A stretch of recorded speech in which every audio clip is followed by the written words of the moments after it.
Então, essa ideia de imaginar que nós vamos conseguir crescer dentro do Brasil e manter uma série de mercados abastecidos de exportação é tão inverdade quanto quando nós começamos a comprar Kombi da Alemanha, na década de 50, e o governo brasileiro chegou à conclusão que não tinha dólar suficiente para importar Kombi, veículos. É verdade. Nenhum país do mundo, nem o Brasil, no pós-guerra, nem a Rússia e a China, agora vão querer ficar importando carne do Brasil. Nós vamos ter que criar fontes de produção ou de distribuição nos nossos mercados. Por exemplo, porco. 64% da exportação de porco vai para a Rússia. O russo toma a decisão de querer ser independente ou autossuficiente na produção de suíno e frango. E nos bois eles são mais cautelosos. Cria uma crise em Santa Catarina. O pessoal está realmente preocupado. Por quê? Porque eles deixaram a Rússia comprar mais de 50% das nossas exportações do Brasil. O que não dá é para a gente imaginar que algum país vai querer ser refém, sobretudo esses países que tiveram guerra, que tiveram fome, que ficaram em situações terríveis de suprimento interno. Ele não quer depender da região que é basicamente Rio Grande, Santa Catarina e Paraná. O meu recado, escuta, o grande trunfo da economia brasileira não é ser um bom exportador. O grande trunfo da nossa economia se chama mercado interno. Nós temos para ver mais de carne suína para os próprios brasileiros. Então, eu acho que isso é uma situação que poucos países têm. Porque quando a gente olha essas estatísticas de comércio internacional, e pega, por exemplo, um país como o México, 82%, 83% das exportações do México são para os Estados Unidos. E principalmente de vivo atualmente, né, ministro? Em alimentos, e soja, eles compram açúcar, eles compram alimentos. E sabe por que compram alimentos? Porque eles fizeram reforma agrária. Um dos estudos que eu fiz demonstra de que todos os países que fizeram reforma agrária no mundo passaram a ser importadores de alimentos. É o caso da Venezuela, como é o caso diria de o Cuba, português, é o caso isto do lá é México. verdade. Isso é uma provocação, pode ser até aqui que seja a favor. Mas eu queria... Reforma agrária está agora meio por fora, né? Ministro, eu agora... Aí tem uma coisa que o senhor levantou, mas também na intervenção Vilela levantou, e que é uma coisa que muito pouca gente tem consciência. O Brasil é o quarto maior consumidor de proteínas animais do mundo, em termos de carnes. Nós, este ano, devemos alcançar 106 quilogramas, e os 106 quilogramas ainda estão extremamente mal distribuídos geograficamente. O que isso significa? Você tem uma brutalidade ainda para crescer. Ministro, se o brasileiro comer 3 quilos a mais de carne suína, não é que vai faltar carne, vai faltar matriz e granja para fazer a carne suína.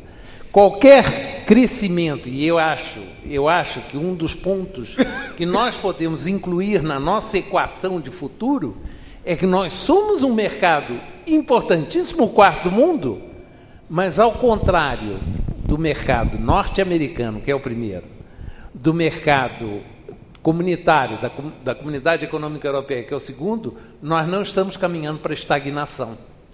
Nós ainda temos potencial de expansão. Eu acho que esse é um ponto... se entusiasmou, vamos ver o que você tem. Eu acho muito interessante, ministro, lembrar um fenômeno que eu achei que a gente deveria ter reparado melhor nele, que foi essa crise agora de 2008, que eu costumo dizer sempre no programa. Essa crise, ela quase quebrou no talo a economia mundial, né?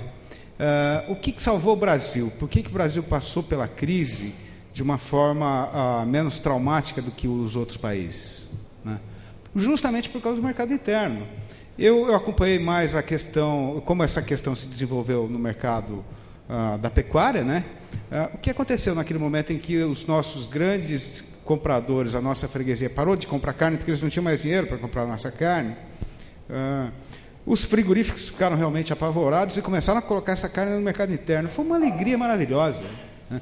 O povo brasileiro comeu carne como nunca. O povo brasileiro arraigou um pouco mais a sua preferência pela carne bovina. A preferência do povo brasileiro era a carne bovina. O produto ficou acessível e depois que passou a crise, ele continuou comprando carne bovina, né? Porque nesse momento a gente tinha um mercado consumidor interno forte. E é sempre bom lembrar, né, que no caso da questão da carne bovina, nós somos o maior exportador do mundo, né? E exportamos quanto, ministro? 18% da nossa produção. Chega a 20% Nós da temos nossa produção. 25% do mercado mundial de carne bovina, e a carne bovina, sobre o total brasileiro exportado, os números são um pouco naquela base de Ibope, né? Tem vários números, não é só o rebanho. Não é só o rebanho que tem também de produção, tem vários. Mas não representaria sequer 20%. Não, esse é uma situação, ao contrário, no frango, por exemplo, frango, o Brasil é o primeiro exportador mundial, mas a exportação brasileira, ela representa 33% da produção brasileira.